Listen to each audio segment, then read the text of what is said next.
Hi hello ನಮಸ್ತೆ ಎಲ್ಲರಿಗೂ info media ಜಗತ್ತು ಚಾನಲಿನ ಮತ್ತೊಂದು ವಿಡಿಯೋಗೆ ಸ್ವಾಗತ ಸುಸ್ವಾಗತ. ಸ್ನೇಹಿತರೆ, ಎಲ್ಲರೂ ಹೇಗಿದ್ದೀರಾ? ಎಲ್ಲರೂ ಚೆನ್ನಾಗಿದ್ದೀರಾ ಅಂದ್ಕೊಂಡಿದ್ದೀನಿ. ನಾನು ಕೂಡ ತುಂಬಾ ಚೆನ್ನಾಗಿದ್ದೀನಿ. ಎಲ್ಲರೂ ಚೆನ್ನಾಗಿದ್ದೀರಾ ಅಂದ್ಕೊಂಡು ಭಾವಿಸ್ಕೊಂಡು ಇವತ್ತಿನ ಒಂದು ವಿಡಿಯೋನ ಶುರು ಮಾಡಿಬಿಡೋಣ. ಇವತ್ತಿನ ಒಂದು ವಿಡಿಯೋದಲ್ಲಿ ಮಾರ್ಚ್ 3ನೇ ತಾರೀಕು 2026 ಸ್ನೇಹಿತರೆ, ಹೋಳಿ ಹುಣ್ಣಿಮೆ ಇದೆ. ಈ ಹುಣ್ಣಿಮೆ ಒಂಥರ ಶಕ್ತಿಶಾಲಿಯಾದಂತಹ ಹುಣ್ಣಿಮೆ ಅಂತಲೇ ಹೇಳ್ಬೋದು. ಯಾಕಂದರೆ ಹೋಳಿ ಹುಣ್ಣಿಮೆಯ ವಿಶೇಷತೆಗಳನ್ನು ತಿಳಿಸ್ಕೊಡ್ತೀನಿ. ಕಾಮನ ದಹನ. ಪುರಾಣದ ಪ್ರಕಾರ ಶಿವನು ಕಾಮಧೇನುನನ್ನು ಭಸ್ಮ ಮಾಡಿದ ದಿನ. ಇದು ನಮ್ಮಲ್ಲಿನ ಕಾಮ ಕ್ರೋಧದಿ ಅಗ್ನಿಯಲ್ಲಿ ಸುಡುವುದರ ಸಂಕೇತವಾಗಿದೆ. ಹಾಗಾಗಿ ಇದು ಒಂಥರ ಶಕ್ತಿಶಾಲಿಯಾದಂತಹ ಹುಣ್ಣಿಮೆ.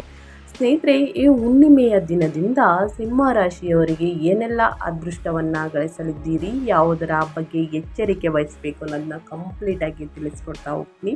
ನಿಮ್ಮ ವ್ಯಾಪಾರ ವ್ಯವಹಾರದಲ್ಲಿ, ಹಣಕಾಸಿನಲ್ಲಿ, ವೃತ್ತಿ ಜೀವನದಲ್ಲಿ, ಉದ್ಯೋಗದಲ್ಲಿ ಏನೆಲ್ಲ ಬದಲಾವಣೆಯನ್ನು ಗ್ರಹಗಳು ಸೂಚಿಸಲಿದೆ, ಯಾವುದರ ಬಗ್ಗೆ ಮುನ್ನೆಚ್ಚರಿಕೆಗಳನ್ನು ತೆಗೆದುಕೊಳ್ಬೇಕು, ಏನೆಲ್ಲ ಪರಿಹಾರಗಳನ್ನು ಹುಣ್ಣಿಮೆ ದಿನ ಮಾಡಬೇಕು, ಒಳಿತಾಗಲಿದೆ ಅನ್ನೋದನ್ನ ಕಂಪ್ಲೀಟಾಗಿ ತಿಳಿಸ್ಕೊಡ್ತಾ ಹೋಗ್ತೀನಿ.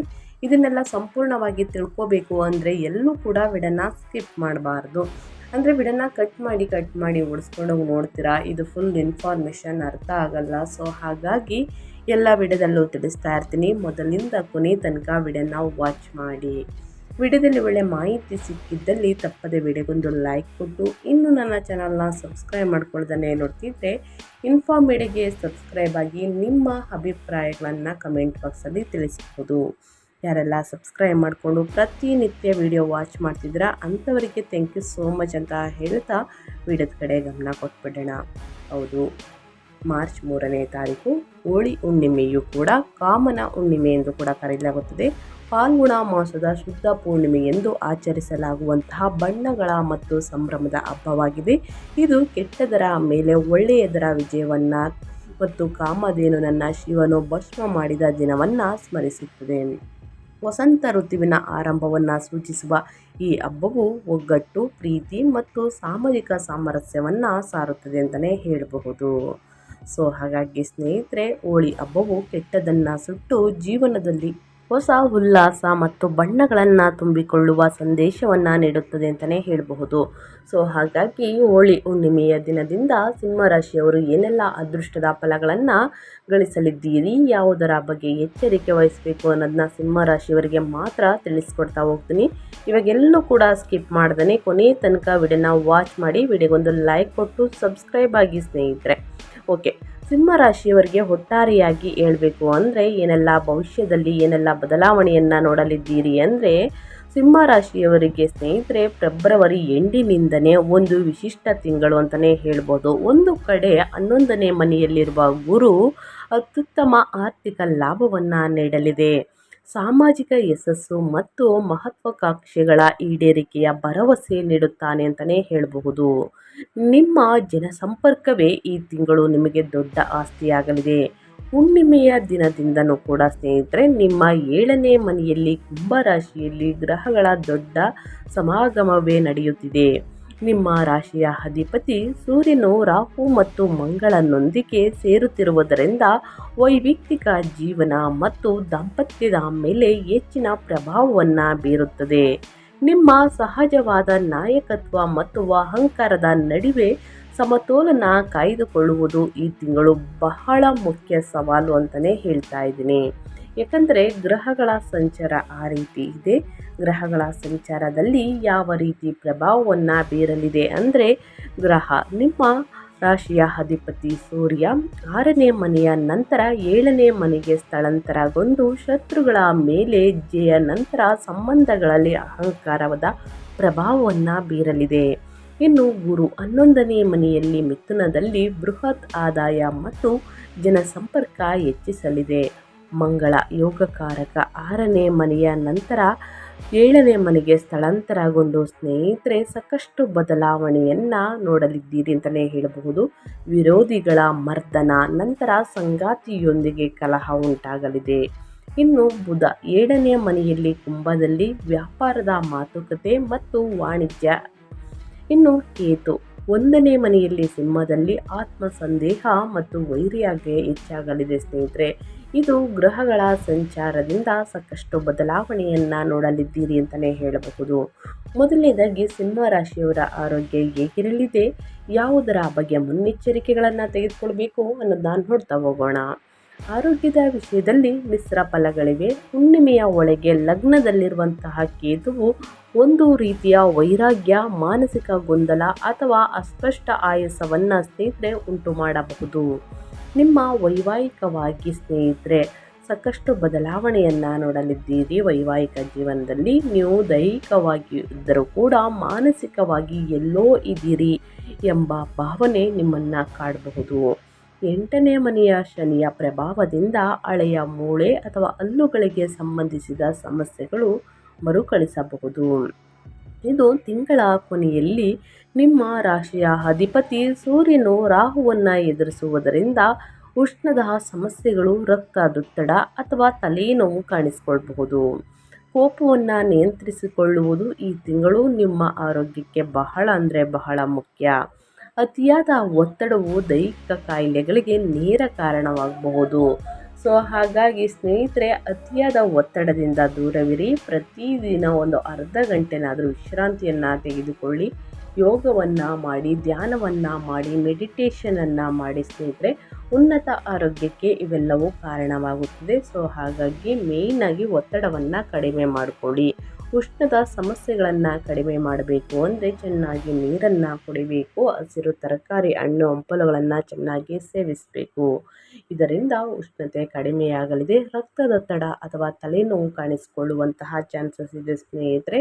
ಸೊ ಹಾಗಾಗಿ ಅತಿಯಾದ ಒತ್ತಡ ಬೇಡ ಸಿಂಹರಾಶಿಯವರಿಗೆ ಅಂತ ಹೇಳ್ತಾ, ಇನ್ನು ಮುಂದಿನದಾಗಿ ಆರ್ಥಿಕ ಸ್ಥಿತಿ ಹೇಗಿರಲಿದೆ, ಯಾವುದರ ಬಗ್ಗೆ ಎಚ್ಚರಿಕೆ ವಹಿಸಬೇಕು, ಏನೆಲ್ಲ ಅದೃಷ್ಟದ ಫಲಗಳನ್ನು ಗಳಿಸಲಿದ್ದೀರಿ ಅಂದರೆ, ಆರ್ಥಿಕವಾಗಿ ಈ ವರ್ಷದ ಅತ್ಯುತ್ತಮ ತಿಂಗಳುಗಳಲ್ಲಿ ಇದು ಒಂದು ಅಂತಲೇ ಹೇಳ್ಬೋದು. ಹುಣ್ಣಿಮೆ ಬರುವ ಮುಂಚಿನ ಸ್ನೇಹಿತರೆ 11ನೇ ಮನೆಯಲ್ಲಿರುವಂತಹ ಗುರುವು ಭರ್ಜರಿ ಲಾಭವನ್ನು ಅಂದರೆ ಧನ ಲಾಭವನ್ನು ತಂದುಕೊಡಲಿದ್ದಾರೆ. ಮುಖ್ಯ ವೃತ್ತಿಯ ಜೊತೆಗೆ ಉಪಕಸುಬುಗಳಿಂದಲೂ ಕೂಡ ಆದಾಯ ಹರಿದು ಬರಲಿದೆ.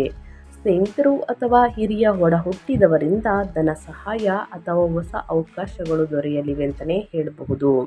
ಅದ್ಯಾಗೋ 8ನೇ ಮನೆಯಲ್ಲಿರುವಂತಹ ಶನಿಯು ತೆರಿಗೆ, ವಿಮೆ ಅಥವಾ ಅನಿರೀಕ್ಷಿತ ಖರ್ಚುಗಳ ಬಗ್ಗೆ ಎಚ್ಚರಿಕೆ ನೀಡಲಿದ್ದಾರೆ. ಆದಾಯ ಚೆನ್ನಾಗಿದೆ ಎಂದು ಅತಿಯಾದ ಖರ್ಚನ್ನು ಮಾಡುವುದಕ್ಕೆ ಹೋಗಬೇಡಿ. 7ನೇ ಮನೆಯ ಪ್ರಭಾವದಿಂದ ಸಂಗಾತಿಗಾಗಿ ಅಥವಾ ಸಾಮಾಜಿಕ ಸಮಾರಂಭಗಳಿಗಾಗಿ ಹೆಚ್ಚಿನ ಹಣ ವ್ಯಯಿಸುವಂತಹ ಸಾಧ್ಯತೆ ಇದೆ. ಉಳಿತಾಯದ ಕಡೆಗೆ ಗಮನವಿರಲಿ ಸ್ನೇಹಿತರೆ. ಅನಗತ್ಯ ಖರ್ಚುಗಳಿಂದ ಮುಂದಿನ ದಿನಗಳಲ್ಲಿ ಹಣಕಾಸಿನ ಪ್ರಾಬ್ಲಮ್ ಎದುರಾಗಬಹುದು.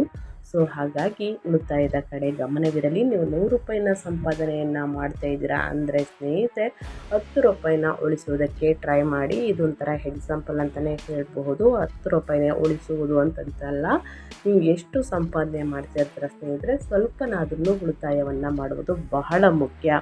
ಯಾಕಂದರೆ ಮುಂದಿನ ದಿನಗಳಲ್ಲಿ ಹಣಕಾಸಿನ ಪ್ರಾಬ್ಲಮ್ ಎದುರಾದರೆ ಯಾರೂ ಕೂಡ ಸ್ನೇಹಿತರೆ ನಿಮ್ಮ ಸಹಾಯಕ್ಕೆ ನಿಲ್ಲುವುದಿಲ್ಲ. ಸೊ ಇದನ್ನು ಗಮನದಲ್ಲಿಟ್ಕೊಂಡು ಉಳಿತಾಯವನ್ನು ಮಾಡಿ. ಬೆಲೆ ಬಾಳುವಂತಹ ವಸ್ತುಗಳನ್ನು ಖರೀದಿ ಮಾಡಬೇಕು ಅಂದ್ಕೊಂಡಿದ್ರೆ ಯೋಚಿಸಿ ಖರೀದಿ ಮಾಡಿ. ಮುಂದಿನ ದಿನಗಳಲ್ಲಿ ಅದು ಉಪಯೋಗಕ್ಕೆ ಬರುತ್ತೆ ಅಂದರೆ ಖರೀದಿ ಮಾಡುವುದು ಬಹಳ ಮುಖ್ಯ. ಇನ್ನು ಅದೇ ರೀತಿ ವ್ಯಾಪಾರ ವ್ಯವಹಾರದ ಬಗ್ಗೆ, ವೃತ್ತಿ ಜೀವನದ ಬಗ್ಗೆ ಸಿಂಹರಾಶಿಯವರು ಏನೆಲ್ಲ ಅದೃಷ್ಟದ ಫಲಗಳನ್ನು ಗಳಿಸಲಿದ್ದೀರಿ, ಯಾವುದರ ಬಗ್ಗೆ ಎಚ್ಚರಿಕೆ ವಹಿಸಬೇಕು ಅಂದರೆ ಸ್ನೇಹಿತರೆ, ತಿಂಗಳ ಕೊನೆಯ ದಿನಗಳಲ್ಲಿ ಸ್ಪರ್ಧೆಗಳನ್ನು ಎದುರಿಸಲು ಅದ್ಭುತವಾಗಿದೆ. ಯಾಕಂದರೆ ಹುಣ್ಣಿಮೆ ಬರುವ ಮುಂಚೆ 6ನೇ ಮನೆಯಲ್ಲಿ ಮಂಗಳ ಉಚ್ಚನಾಗಿರುವುದರಿಂದ ಮತ್ತು ಸೂರ್ಯನು ಅಲ್ಲೇ ಇರುವುದರಿಂದ ಕೆಲಸದ ಸ್ಥಳದಲ್ಲಿ ನಿಮ್ಮ ವಿರೋಧಿಗಳನ್ನು ಸುಲಭವಾಗಿ ಸೋಲಿಸಲಿದ್ದೀರಿ. ಕಾನೂನು ಹೋರಾಟಗಳಲ್ಲಿ ಜಯವನ್ನು ಸಾಧಿಸಲಿದ್ದೀರಿ. ಸಾಲದ ಹೊರೆ ಇಳಿಕೆ ಮತ್ತು ಸ್ಪರ್ಧಾತ್ಮಕ ಪರೀಕ್ಷೆಗಳಲ್ಲಿ ಯಶಸ್ಸು ದೊರೆಯುವಂತಹ ಸಾಧ್ಯತೆ ಹೆಚ್ಚಿದೆ. ನೀವು ವೃತ್ತಿ ಜೀವನದಲ್ಲಿ ಅತ್ಯಂತ ಶಕ್ತಿಯುತವಾಗಿ ಕಾಣಿಸಿಕೊಳ್ಳುವಿರಿ. ಗ್ರಹಗಳು 7ನೇ ಮನೆಗೆ ವ್ಯಾಪಾರ, ಪಾಲುದಾರಿಕೆ ಸೇರಿದಂತೆ ಸಹಭಾಗಿತ್ವದ ಮೇಲೆ ಗಮನ ಹರಿಸಬೇಕಾಗುತ್ತದೆ. ಇದು ಸ್ವಲ್ಪ ಜಾಗರೂಕತೆಯಿಂದ ಇರಬೇಕಾದ ಸಮಯ. 11ನೇ ಮನೆಯಲ್ಲಿರುವ ಗುರು ಲಾಭದಾಯಕದ ಒಪ್ಪಂದಗಳನ್ನು ತಂದರೂ 7ನೇ ಮನೆಯಲ್ಲಿರುವ ರಾಹು ಮಂಗಳನ ಪ್ರಭಾವವು ನಂಬಿಕೆಗೆ ಅರ್ಹರಲ್ಲದ ಪಾಲುದಾರರನ್ನ ತರಬಹುದು.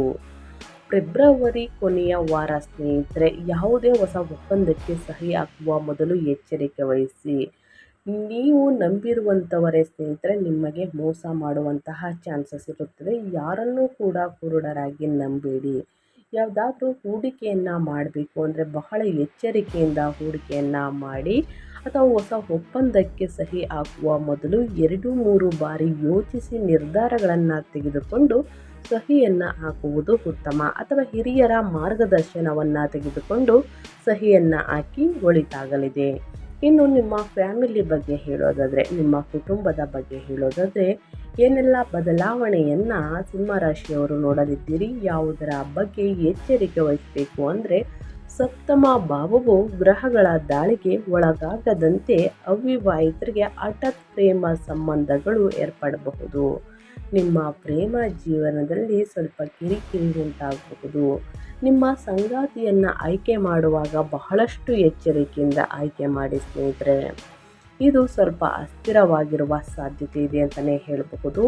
ನೀವು ವಿಭಿನ್ನ ಹಿನ್ನೆಲೆಯ ವ್ಯಕ್ತಿಗಳ ಕಡೆಗೆ ಆಕರ್ಷಿತರಾಗಬಹುದು ಸ್ನೇಹಿತರೆ.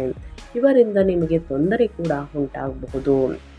ವಿವಾಹಿತರಿಗೆ ಇದು ಪರೀಕ್ಷೆಯ ಸಮಯ. ಸೂರ್ಯ ಅಹಂಕಾರವನ್ನು ಸೃಷ್ಟಿಸಲಿದೆ, ಮಂಗಳ ಕೋಪವನ್ನು ಹೆಚ್ಚಿಸಲಿದೆ, ರಾಹು ಗೊಂದಲವನ್ನು ಹೆಚ್ಚಿಸಲಿದೆ. ಒಂದೇ ಮನೆಯಲ್ಲಿ ಇರುವುದರಿಂದ ಈ 3 ಗ್ರಹಗಳು ಸ್ಫೋಟಕ ವಾದ ವಿವಾದಗಳು ನಡೆಯಬಹುದು. ಸಂಗಾತಿಯು ಬಂಡಾಯ ಎದ್ದಂತೆ ಅಥವಾ ಹೆಚ್ಚಿನ ಸ್ವಾತಂತ್ರ್ಯ ಬಯಸಿದಂತೆ ಅನಿಸಬಹುದು. ನಿಮ್ಮಿಬ್ಬರ ಕಿರಿಕಿರಿ ಫ್ಯಾಮಿಲಿಗೆ ಸ್ನೇಹಿತರೆ ಒಂದು ಸಂಕಷ್ಟ ಎದುರಾಗಬಹುದು. ಸಿಂಹರಾಶಿಯವರಾದ ನೀವು ಹೆಮ್ಮೆಯನ್ನು ಬದಿಗಿಟ್ಟು ಶಾಂತವಾಗಿರುವುದು ಮುಖ್ಯ. ವಾದ ವಿವಾದವನ್ನು ಅತಿ ಹೆಚ್ಚಾಗಿ ಮಾಡುವುದಕ್ಕೆ ಹೋಗಿ ಸ್ನೇಹಿತರೆ ಫ್ಯಾಮಿಲಿಯಲ್ಲಿ ಒಂದು ಬಿರುಕು ಕಾಣಿಸಬಹುದು. ಸೊ ಆದಷ್ಟು ಕೂತು ಮಾತನಾಡಿ ಬಗೆಹರಿಸಿಕೊಳ್ಳಿ. ವಾದ ವಿವಾದಗಳಿಂದ ಆದಷ್ಟು ದೂರವಿರುವುದು ಒಳಿತು. ಗುರುವು 7ನೇ ಮನೆಯನ್ನು ನೋಡುವುದರಿಂದ ನೀವು ವಿವೇಚನೆಯಿಂದ ವರ್ತಿಸಿದರೆ ಸಮಸ್ಯೆಗಳು ಬಗೆಹರಿಯಲಿದೆ ಸ್ನೇಹಿತರೆ.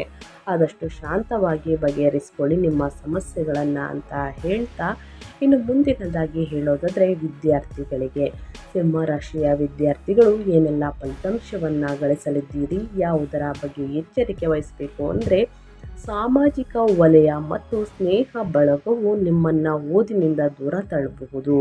ಅತಿಯಾದ ಸ್ನೇಹದಿಂದ ಸ್ನೇಹಿತರೆ ಹೊರಗೆ ಸುತ್ತಾಡುವುದರಿಂದ ಸ್ನೇಹ ಬಳಗವು ಓದಿನಿಂದ ನಿಮ್ಮನ್ನು ದೂರ ತಳ್ಳಬಹುದು. ಸೊ ಹಾಗಾಗಿ ಸ್ನೇಹ ಬೇಕು, ಅತಿಯಾದ ಸ್ನೇಹ ಬೇಡ. ಇನ್ನು ಕಚೇರಿ ಅಥವಾ ಕಾಲೇಜು ಕಾರ್ಯಕ್ರಮಗಳಲ್ಲಿ ಅತಿಯಾಗಿ ತೊಡಗಿಸಿಕೊಳ್ಳುವುದರಿಂದ ಅಧ್ಯಯನದ ಮೇಲೆ ಪರಿಣಾಮ ಬೀರಬಹುದು. ಅಧ್ಯಯನದ ಕಡೆ ಆಸಕ್ತಿ ಕಡಿಮೆಯಾಗಬಹುದು. ಆಮೇಲೆ ಓದಿದ್ರೆ ಆಯಿತು, ಮುಂದೆ ನೋಡಿಕೊಂಡ್ರೆ ಆಯಿತು, ಈ ಥರ ಭಾವನೆ ನಿಮ್ಮಲ್ಲಿ ಮೂಡಬಹುದು. ಲಗ್ನದ ಕೇತುವು ನಿಮ್ಮ ಗುರಿಯ ಬಗ್ಗೆ ಆಗಾಗ ಗೊಂದಲ ಮೂಡಿಸಬಹುದು. ನಿಯಮಿತ ವೇಳಾಪಟ್ಟಿಯನ್ನು ಅನುಸರಿಸುವುದು ನಿಮ್ಮ ಯಶಸ್ಸಿನ ಗುಟ್ಟಾಗಿರಲಿದೆ. ಪ್ರತಿದಿನ ಸರಿಯಾದ ಸಮಯಕ್ಕೆ ನಾನು ಓದಬೇಕು, ನಾನು ಬರೀಬೇಕು ಅಂತ ಕೂತ್ರೆ ಸ್ನೇಹಿತರೆ ಖಂಡಿತವಾಗಿಯೂ ಉನ್ನತ ಫಲಿತಾಂಶವನ್ನು ಗಳಿಸುವುದಕ್ಕೆ ಸಾಧ್ಯವಾಗುತ್ತದೆ. ನಿಮ್ಮ ಸ್ನೇಹ ಬಳಗವನ್ನು ಕಡಿಮೆ ಮಾಡಿ, ಮನೋರಂಜನೆ ಕಡೆ ಆಸಕ್ತಿಯನ್ನು ಕಡಿಮೆ ಮಾಡಿ, ಅಧ್ಯಯನದ ಕಡೆ ಆಸಕ್ತಿ ಏಕಾಗ್ರತೆಯನ್ನು ಹೆಚ್ಚಿಸಿಕೊಳ್ಳಿ. ವಿದ್ಯಾರ್ಥಿಗಳಿಗೆ 5ನೇ ಮನೆಯ ಮೇಲೆ ಗುರುವಿನ ದೃಷ್ಟಿ ಇರುವುದರಿಂದ ವಿದ್ಯಾಭ್ಯಾಸಕ್ಕೆ ಅನುಕೂಲಕರವಾಗಿದೆ. ನಿಮ್ಮ ಬುದ್ಧಿಶಕ್ತಿ ಚುರುಕಾಗಿರುತ್ತದೆ ಮತ್ತು ಹೊಸ ವಿಷಯಗಳನ್ನು ಕಲಿಯಲು ಆಸಕ್ತಿಯನ್ನು ತೋರಿಸಲಿದ್ದೀರಿ. ಸೊ ಹಾಗಾಗಿ ಸ್ನೇಹಿತರೆ ಪ್ರತಿದಿನ 11 ಬಾರಿ ಹನುಮಾನ್ ಚಾಲಿಸವನ್ನು ಹೇಳುವುದರಿಂದ ನಿಮ್ಮ ಸಮಸ್ಯೆಗಳು ಕ್ರಮೇಣವಾಗಿ ಕಡಿಮೆಯಾಗಲಿದೆ. ತಪ್ಪದೆ ಈ ಒಂದು ಪರಿಹಾರವನ್ನು ಮಾಡಿ ವಿದ್ಯಾರ್ಥಿಗಳು ಅಂತ ಹೇಳ್ತಾ, ಇನ್ನು ಒಟ್ಟಾರೆಯಾಗಿ ಈ ತಿಂಗಳಲ್ಲಿ ಅನುಸರಿಸಬೇಕಾದ ಪರಿಹಾರದ ಕ್ರಮಗಳನ್ನು ತಿಳಿಸ್ಕೊಡ್ತೀನಿ. ಹುಣ್ಣಿಮೆಯ ದಿನನಾದರೂ ಕೂಡ ಮಾಡಬಹುದು. ಸಂಬಂಧಗಳಲ್ಲಿನ ಉದ್ವೇಗ ಕಡಿಮೆ ಮಾಡಲು ಮತ್ತು ನಿಮ್ಮ ಆರೋಗ್ಯವನ್ನು ಕಾಪಾಡಲು ಸಿಂಹರಾಶಿಯವರು ನಾನು ಹೇಳುವಂತಹ ಪರಿಹಾರಗಳನ್ನು ತಪ್ಪದೆ ಮಾಡಬೇಕಾಗುತ್ತದೆ. ಮೊದಲನೇದಾಗಿ ಸೂರ್ಯ ನಮಸ್ಕಾರ. ನಿಮ್ಮ ರಾಶಿಯ ಅಧಿಪತಿ ಸೂರ್ಯನು ಈ ತಿಂಗಳು ಸ್ವಲ್ಪ ಬಲಹೀನನಾಗಿರುವುದರಿಂದ ಪ್ರತಿದಿನ ಸೂರ್ಯೋದಯದ ಸಮಯದಲ್ಲಿ ಸೂರ್ಯ ನಮಸ್ಕಾರ ಮಾಡಿ ಒಳಿತಾಗಲಿದೆ. ಸೂರ್ಯನಿಗೆ ನೀರನ್ನು ಅರ್ಪಿಸುವಾಗ ಸ್ವಲ್ಪ ಕುಂಕುಮವನ್ನು ಬೆರೆಸಿ ಸೂರ್ಯ ದೇವರಿಗೆ ಅಗ್ರ್ಯವನ್ನು ನೀಡಿ ಅಗ್ರ್ಯವನ್ನು ನೀಡಬೇಕಾದ್ರೆ ಆದಿತ್ಯ ಹೃದಯ ಸ್ತೋತ್ರವನ್ನು ಹೇಳಿ ಸ್ನೇಹಿತರೆ. ಇದು ವ್ಯಾಪಾರದಲ್ಲಿ ವ್ಯವಹಾರದಲ್ಲಿ ಇದ್ದ ತೊಂದರೆಗಳು ನಿವಾರಣೆಯಾಗಲಿದೆ. ಲಗ್ನದ ಕೇತುವಿನಿಂದ ಉಂಟಾಗುವ ಗೊಂದಲವನ್ನು ನಿವಾರಿಸಲು ಗಣೇಶನಿಗೆ ಪ್ರಾರ್ಥನೆ ಸಲ್ಲಿಸಿ. ಇದು ಅಡೆತಡೆಗಳನ್ನು ನಿವಾರಿಸುತ್ತದೆ ಅಂತಲೇ ಹೇಳಬಹುದು.